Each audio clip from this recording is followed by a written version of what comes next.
2015. The acquired lot is now a host of various infrastructure projects of the city government, such as the Gawad Kanina project for displaced city residents, the city DepEd office building, the city evacuation center, and other ongoing support facilities. The Ombudsman complaint, which was lodged way back in 2017, has caused the preventive suspension for 6 months of these city officials, including the mentioned several heads of the office of the local government unit. Through the Court of Appeals has previously ruled that said preventive suspension was unnecessary, Mayor Uy stressed that city officials' action and decision to pursue the said land acquisition was based on the urgency of the situation. The Ombudsman pointed out that there was no illegality in the said land acquisition and the respondents cannot be held criminally, it instead imposed a monetary fine equivalent to 3 months' salary of some of the respondents. The Ombudsman explained that the subject land was acquired and paid within the fair market value of the lots in said locations and was already way below the offered price of other sellers, but the city government missed on renegotiating the offer made by the Lauho brothers. And though the passage and enactment of the resolutions and ordinances by the Sangguniang Panlungsod were appropriate and proper, said the Ombudsman, citing further that the SP can approve many resolutions or ordinances in single session, it caused suspicion and doubts to its constituents. The said instances, according to the Ombudsman, can be considered simple misconduct, but ruled that it cannot be viewed as grave misconduct as prayed for by the complaint. Hence, the imposition instead of fines against some of the respondents. On the other hand, it is explained that the haste pointed out by the Ombudsman was due to the deadline imposed by the bank, which former Mayor Stephany said was already due at that time. Nevertheless, our former mayor reiterated that the acquisition process were proper as confirmed by the Ombudsman ruling itself. Okay? So that's basically the summary, brief summary of the case na kundiin mapagayana ini ang iton pwede po niyo ipakiana na dito naton mga adik, mga panelists dito naton press conference yan na. May dala po kita guidelines for us everyone na tanaman po kita nakasuot na iton mask, so physical distancing na para nga ma-throw in kung meron mga questions, can you state your name and of course your media network. Okay po. So,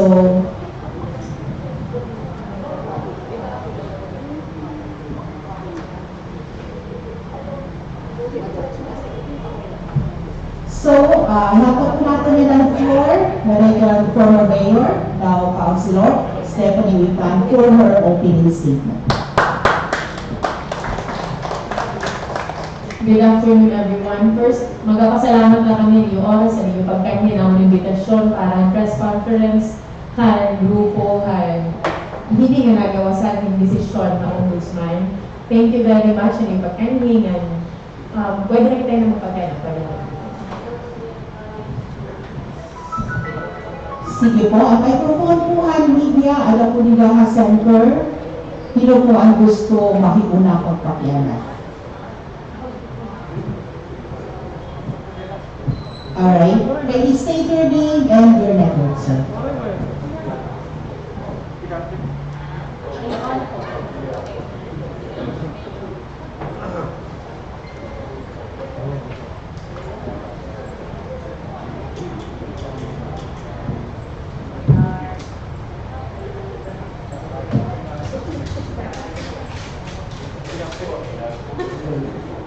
Good afternoon, ma'am.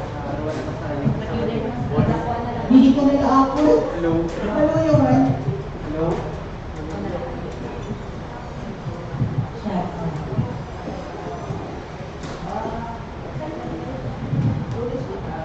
Good afternoon, ma'am. Pinaka-arwal lang sa akin isang elections. Dapat ako lang pakilala is, ano yung na-filia na maganda na alien in this case na case na pinfile, one case na pinfile against you. No, basta inaabot nga your feelings, mas matulog i-discuss kaysa technicalities kay medyo may emotions involved. Pero siguro ako na lang, before na ako na nga sobrang kalipay. Actually, maiya nag-sink in na ako. Until now, everybody knows na waray lagi ako makakapost na akong Facebook account, even na akong mga Instagram accounts kay Delia. So, kasayon nga, nag-sink in na ako. Until yan ang adlaw. Kung ano ginaabat, nagpapasalamat akong duro kay after almost 4 years nga ginatuhan, ginagyan na ako ng mga kapurian and grupo nga niya na finally, makakasirigod na nga hindi nakatulog din ato makagaramon. Kaya whatever happens, miskin bagiyon kita yung sobra nga humiliation, sobra nga pag-judge sa aton, hindi rin maupay, and grabe na mga labay. At the end of the day, ma-prevail lagi hapon kung ano nakakaupay yan, kung ano ang kamatuuran. So, ito nga tanan, galing panganig na ako na lang, grupo nga, ito nga tanan, tungo na nato ng kagaramon. Ang feeling laliwat namon, kung na-receive ko talagang letter and decision, nag-flashback ko ng tanan na ginagian, grupo, nga ako personally, kaya ako po ng pinaka-head hadto nga kaso maging file na amon. Dito nga mas naabat ko nga, grabe nga yan na amon ginagian, mas na-feel ko nga, grabe ang fight na amon ginagian, apisahan amon lakatuyuanan ng mabuligan ng Katbalogan. Pero for what it is worth, para akon, Katbalogan is worth fighting for. Thank you.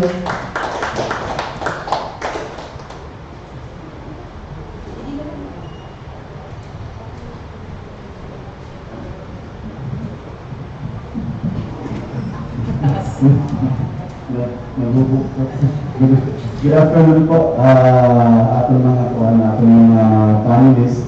Ituang ko lang, ika-clarify ko lang regarding po ang decision na may ada dito na simple misconduct na lang mga kuwan. Nakasarin kasi dito nga na-miss out niyo ang pag-renegotiate. Although he ang pinakabarato ma-offer for the city, but the Ombudsman said nga na-miss out niyo dito ang renegotiation. I just don't know kung may ada ba talaga kang renegotiation na buhat. We want to be clarified. Then siguro natugihapon ng kuwan, natugihapon ng sanggunian at that time through former Vice Mayor Art Gabon.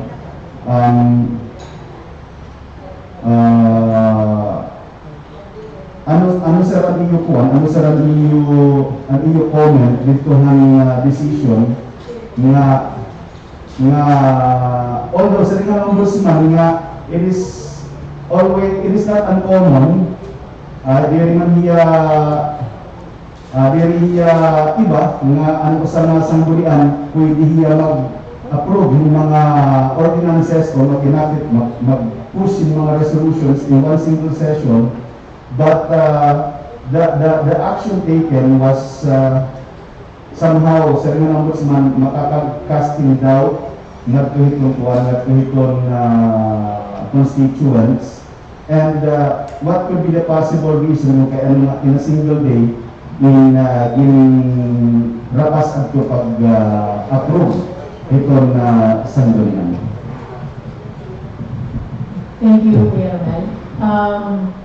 Ang akong baton, actually, mababaton ang pakiano naman nito council. Kasi the same ang reason kaya na ako lahat ng tuliya. Pero kailangan balikon na ako ng circumstansya at mga panahon. Before, kung kaya ito nag-take place, ito nga June. Ito nga panahon, if may lumduman natin, na kami ada yung landslide na Mercedes, barangay Mercedes, nga nagkamay aday 50 mabalay nga narubaan, nga hindi rin na mababalikan. 20 liwat nga mga tao ang nawala tungod dito nga landslide. Ito liwat na panahon, grabe ang panawag ng mga pamilya, makadagab inala nga hitatawagan kami, ako personally, ano na, sa na kami mababaglintigang radiation. Kaya kung nalulungdon kita, temporarily dibutang radiation, kasi mimiling kita yung pwesto or tuna para mabutang na ng temporary nga nga uukyan. Pero kaiihan natin nga nakabilin. Umabot liwat ito nga panahon nga ang Bangko Sentral ng Pilipinas, which dito, kira ang nag-approve para makapalit kami tuna, maka-access kita ng loan nga bank, kira gihapon na mag-approve, June gihapon mag-e-end, kumbaga mag-e-expire ang aton pinaka ticket para kitang mag-loan nga bangko. Di rin kita basta-basta makakapalit ng tuna, kaya di rin pwede nga bugkos na konvensyon na ipapalit na natin yung tuna.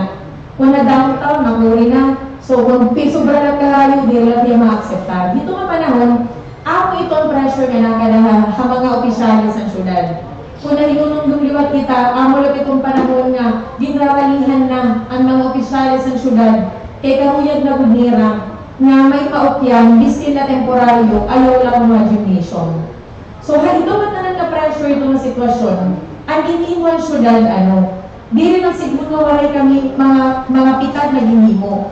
Okay, may mga offers, may offer ko sa ngalang donor 2,000 pesos. May offer ang sa ngalang donor 1,500. May mga papel na ginpadara aton, ang sapit, tag 3,500. Ang pera ka years back, 5 years before na ito nga pag-purchase natin ng lot, tag 1,007, 10 years before ito nga itong pagkuha ng lot, 1,700 na ang kantidad, handuyuhan po na naging palitan syudad. 5 years before nito, may nakapalit din 2,500. Nga aside from that, kadadamon among gintawagan na COA, tungod nga, grabe na ang pressure ng time. Ang COA, nagtawag na kita, nagtawag kita DILG, nagtawag kita na itong magkadulilain nga kasangkayan ng mayors, kung aanon ang proseso ang pagpalit. So eventually, nakita namin na may na naman din pakita, may nag-offer na. Usually, one of the processes is pag-offer man. May nag-offer, kasi itaw natin kung reasonable ba hiya para sa syudad niyan, tama ba, di ba kita overprice. So nakita natin na may 1,500, tungod ang circumstansya, na hindi na kita mailog na, so gadanatan ng mga namatayan na pamilya, nag-okay na kita, nag-go kita nga, sige, may offer naman, tas na may duha na offer, may mas namubo, nga niya pinakamubo at time, nagtugot kita.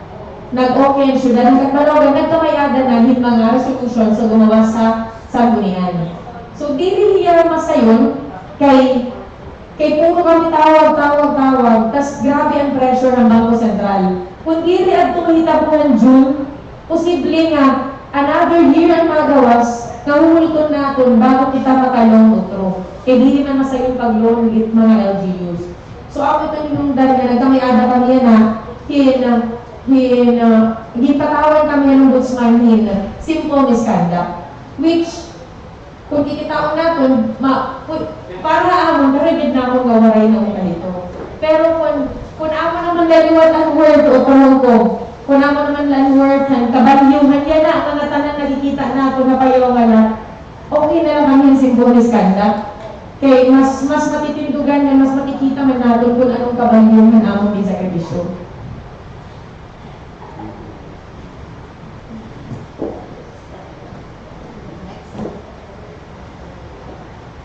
Ang additional na, sir, kuya mo malbangin na ako mga limot technical na nilibangin ay namamating na technical.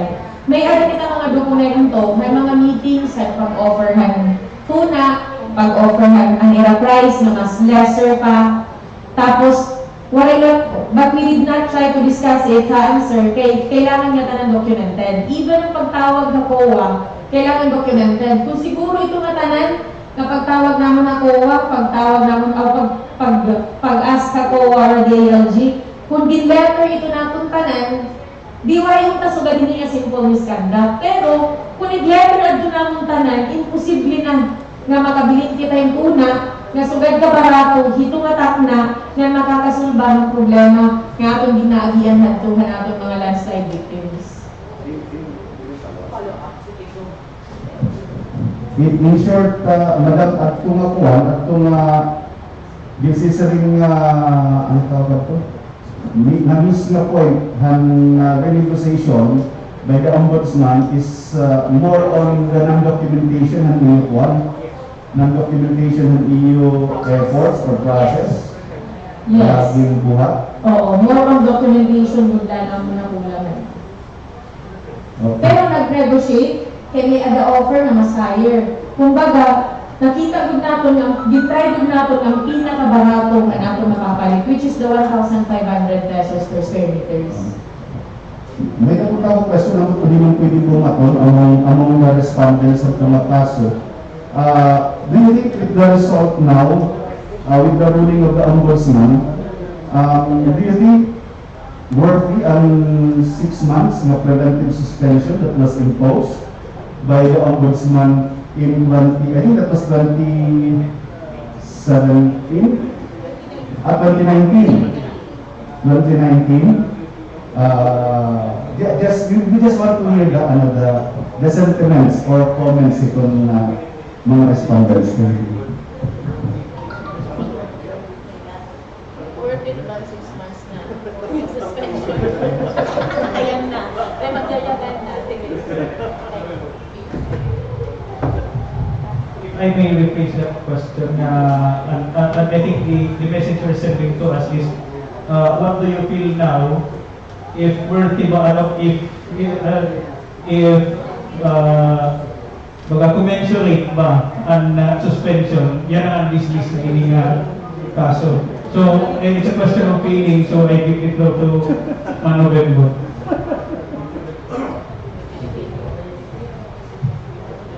Romelo, bisan sa daw lang preventive suspension. In my case, it's not commensurate. Because we are just implicated.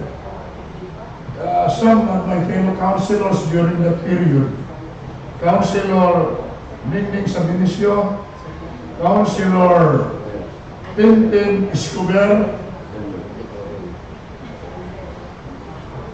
both of them were absent during the proceedings and during the approval of the resolution and the ordinance, including the inspections and everything.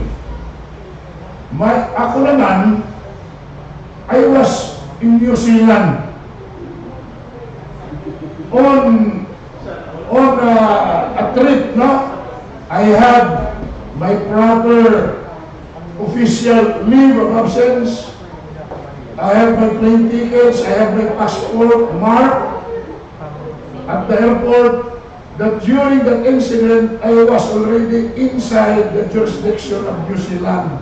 That's why I'm telling you, bisan usala ka adlaw, ang preventive suspension hakon, very commensurate. Because I was not around. How many unfair system of our judicial system kay bisan waray kanida, actually it's a legal parlance nga kariyabon nga ni complainant nga ikapi ka without any explanation or without any concrete evidence that you are really included in the offense. Basta kuriyabon ka, a-accept ka ron in korte or ombudsman. Amon na tabuha amon. We were not physically around, and the two Lady Sangguniang Panlunsod members, but still, we were included in the complaint. And we have justified it. That's why the decision of the Ombudsman is to dismiss the case against us. Because we found out that even 1% we have not committed any crime. So yung tinatanong mo, kung kuminsurate kahit isang araw, hindi.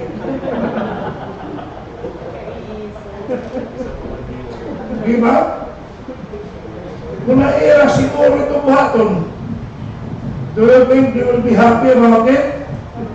Ang agony namin, even my position, not only my position as City Councilor of Tacloban, even my position as PCL President of the Province of Samar were affected.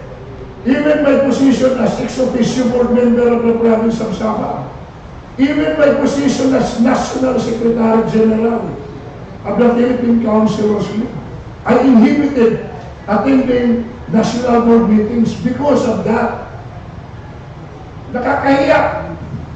Hindi naman sasabihin mo doon sa PCL na wala akong kasalanan dahil wala ako dyan. He will not believe that. Eh, kasali ka sa kaso eh. How can you do explaining? Hindi, kasali ka eh. You have to defend yourself. Pero, the damage, the agony, both my family and my friends have been done. It's a very damaging act that they have done to us. At yun, hindi ko makakalimutan. This is my first time in my whole life. I will never forget it. And I will do something also. I will do something to make justice on what they have done to us. That's why I am encouraging my fellow councilors who are implicated. We have to do something also to give justice para ma-feel nila kung kuminsurat ba, kung matanggalan ka ng trabaho, kung masuspend ka. Di ba? So, yun, thank you very much, Romel, for that question. Thank you, sir.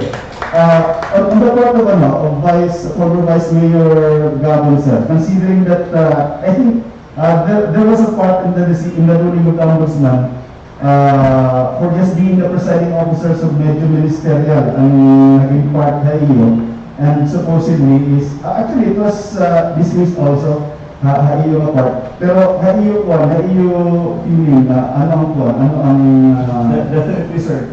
Unfair and unjust at kung preventive suspension. Bisan hino ko man. Kasi yung lakas sa pagkakausap eh. Although,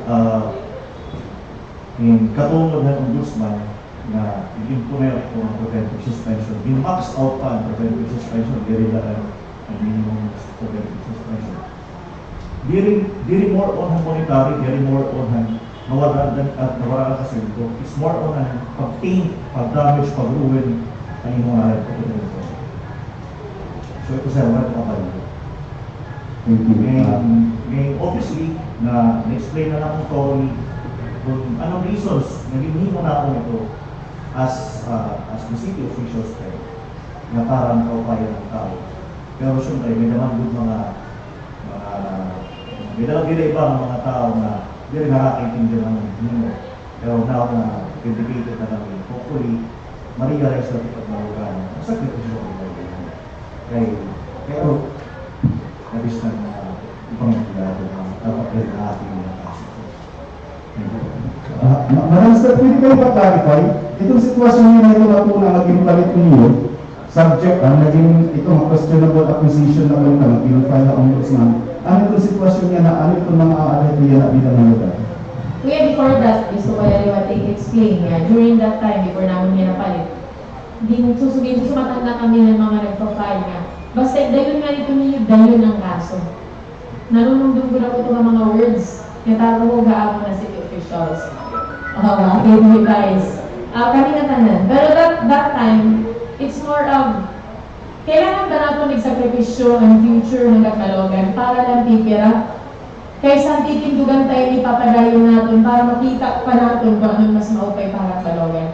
So kaya na, kung maagi ka mga payaw, makikita niyo ang haapin na ba rin? Hindi naman kami parang sitwasyon na Vice Mayor, pati ni Conselho Bermejo nga, kira, di-dismiss kira, tumudan, di rin talaga kung hi-vice tumudan, pag-preside na. Ano ba waray talaga niya ang sesyon. Tapos kami, dito kasi po misconduct na Pero hadto nga time, bagan mas haakon nga bahin, ang pag-commensurate ng 6 months, nahigara nala ang administrasyon na pero nakikita ang nagsakripisyo. Tikang kan Mayor Tekwa, tikang nga akon, yan na kan Mayor Dexter, pero may kami ginsusugad dito nga style. Yahan, akon ang titira na tao. Pero hito yan na nga akon